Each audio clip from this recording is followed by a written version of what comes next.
Hey, I'm Molly. Welcome back to my channel. Today I'm showing you how to make a hot London fog. Let's go make it. To get started, you will need a medium-sized pot, and you'll want to put that on your stovetop. And then we will add 3 cups of water to the pot.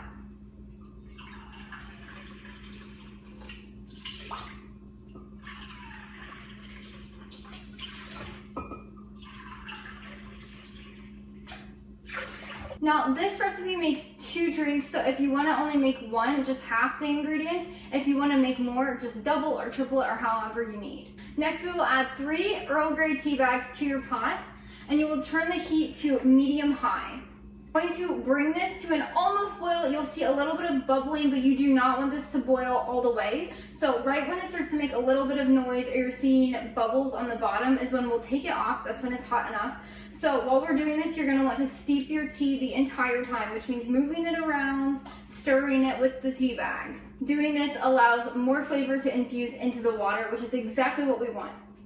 As we're sitting here waiting for this to steep, I wanted to point out something really helpful and super important.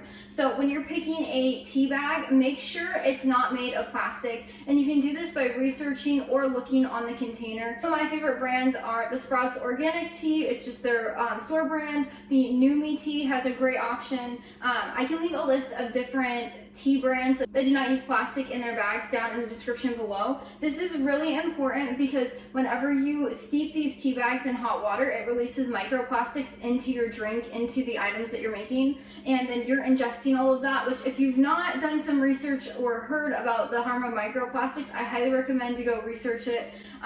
It's just too much for me to get into, and I'm not a doctor, so I don't want to say anything like that, but I highly recommend going to research that if you've never heard of it before.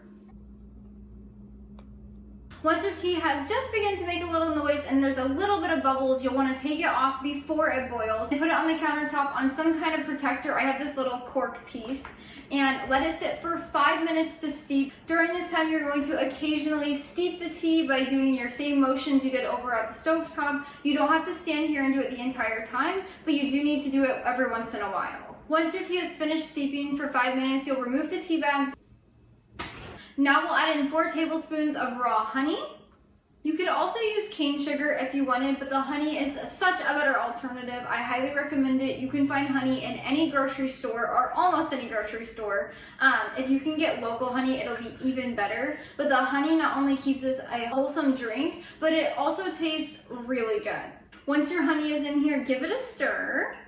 You'll just want to make sure that honey is all dissolved and combined into your tea. And then the last step of this process is adding in a half of a cup of half and half. We can do this 2 ways. You can either just add it right to your pot, give it a stir and serve it, or you can pour your tea into your mugs and then I'll show you how to foam it. That's how I like to do it. It makes it all frothy and foamy like an actual latte, so I'll show you how to do that right now. Again, this is an optional step. You can just add the cold half and half into your pot, but I like doing it this way. To do it this way, you're going to divide your tea into 2 mugs.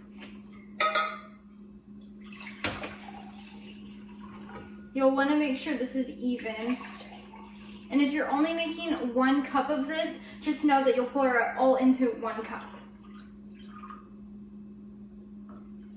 And then we'll set these mugs aside for now, and then we'll put our pot back on the stovetop, and you'll add in your half of a cup of half and half.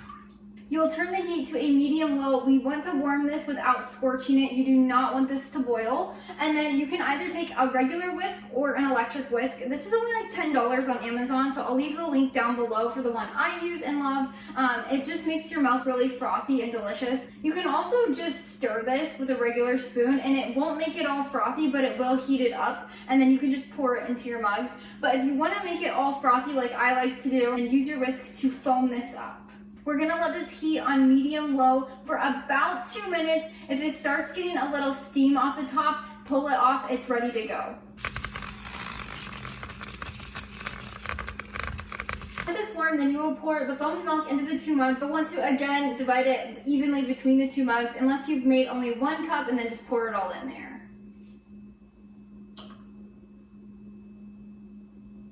And if you did do the frothing at first, it will be a lot of liquid and then a lot of foam. So make sure you do a little here, a little there, back and forth.